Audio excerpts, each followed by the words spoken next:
Okay, so I'm gonna try my best to do this all in one take and not make it super long. I was gonna make it like a very in-depth 2020 recap, but I got tired and I was gonna do this video in full face because I'm going to a friend's tonight for New Year's Eve. Happy New Year's Eve, everyone. Peace out 2020. But I'm being very on brand with myself. I have the top on that I'm gonna wear. I have my nails done, except for my thumbs. I'm wearing Christmas pajamas. I have no makeup on.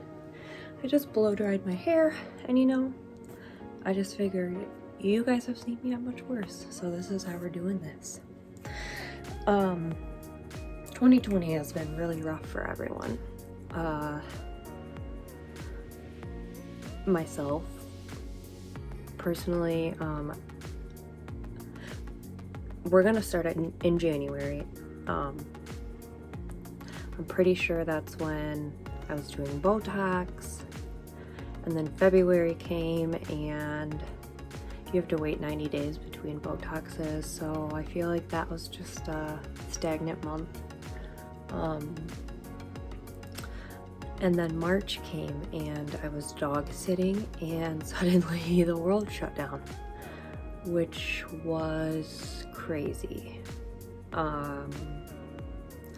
Nobody expects a pandemic, and it kind of went from me being on this level, feeling so alone, and then everybody else was suddenly put on partially the same level as me, and the stress has just been crazy. Just like getting used to new rules has been crazy. But we're gonna get back to that. So April, I had my third round of Botox, did not help. I had a blood patch in there, I think, somewhere.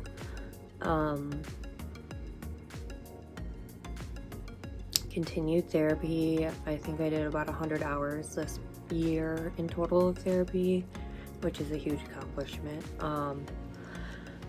January, February, March, April and May were tough.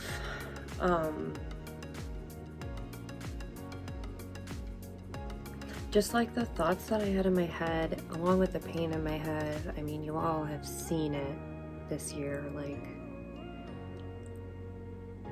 I've really struggled.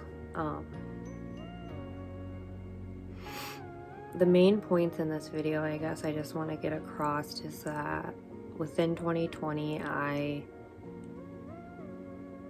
did everything I could medicine-wise to build a case for myself. I also want to highlight the fact that I did have an allergic reaction this year to one of those medicines, and if you saw my video, I almost died. You'll know what I'm talking about. But I had almost said nervous reaction. I had an allergic reaction to that. It put me in the hospital. I went into respiratory distress. Whole thing. Now I have a lung doctor. I have a whole regimen of inhalers and breathing treatments, and October is what really like hit me the hardest, realizing how significant COVID is. I mean, I stay at home all the time anyway because I'm very depressed and tired, and we all know that.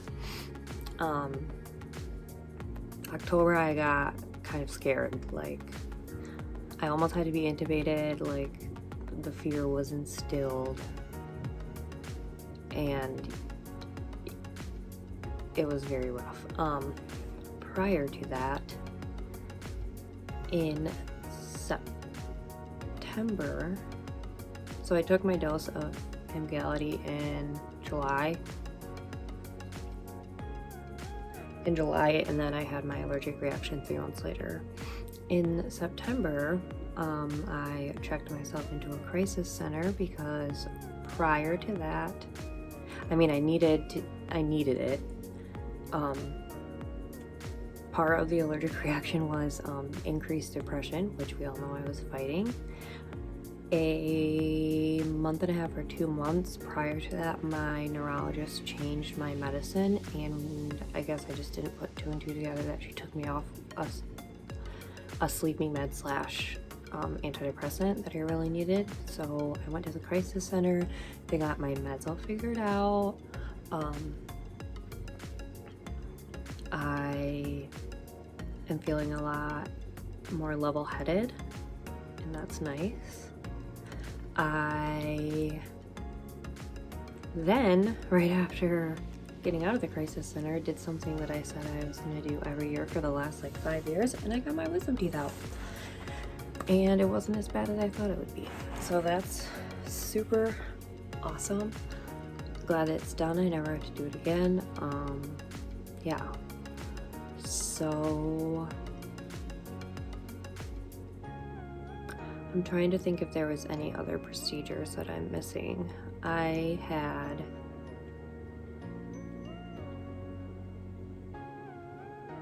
the Botox, the Emgality. You'll all see why I'm magnifying. Multiple medical changes, constant therapy, 2 ER visits, 1 hospitalization, a spinal tap,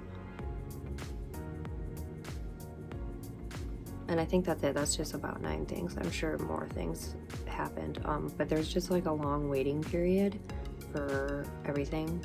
Patients learned that this year. So October, scary. November, on the mend. Still, throughout all of this, COVID is clearly still happening. So I stay home a lot. I just tried to push through or whatever. I finally got a psychiatrist. I don't know if I said that. It happened the last day that I was at the crisis center, and she's wonderful. My meds are all figured out.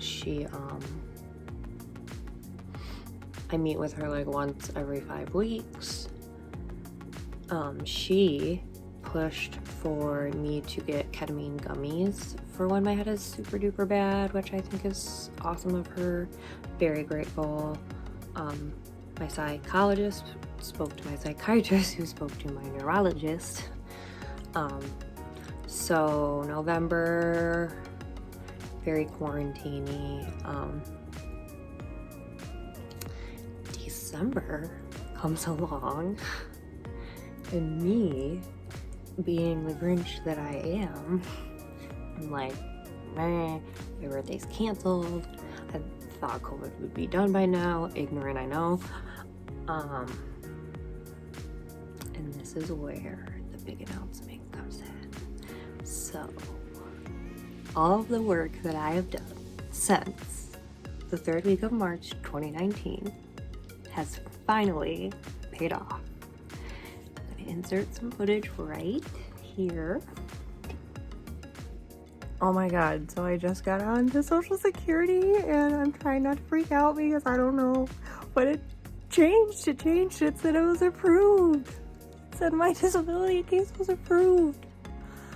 Oh my goodness, I'm really about to cry. I've been working on this for so long. You guys don't even, you do know, but this has been such a huge stressor on my back that I've been fighting for since March.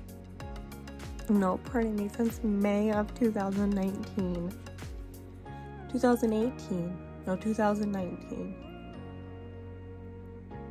May of 2019 is when I applied. Oh my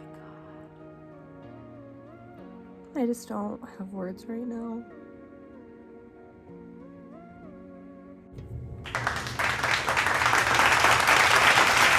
Wow. did anybody expect that? Because I did not expect that. So, as we wrap up 2020, I am so grateful. I am so thankful. I am so heard. I am just ready for the next year to see where it can take me. And I hope all of you are ready for 2021 as well. And I guess this is my last video of the year. So, Happy New Year! See you next year.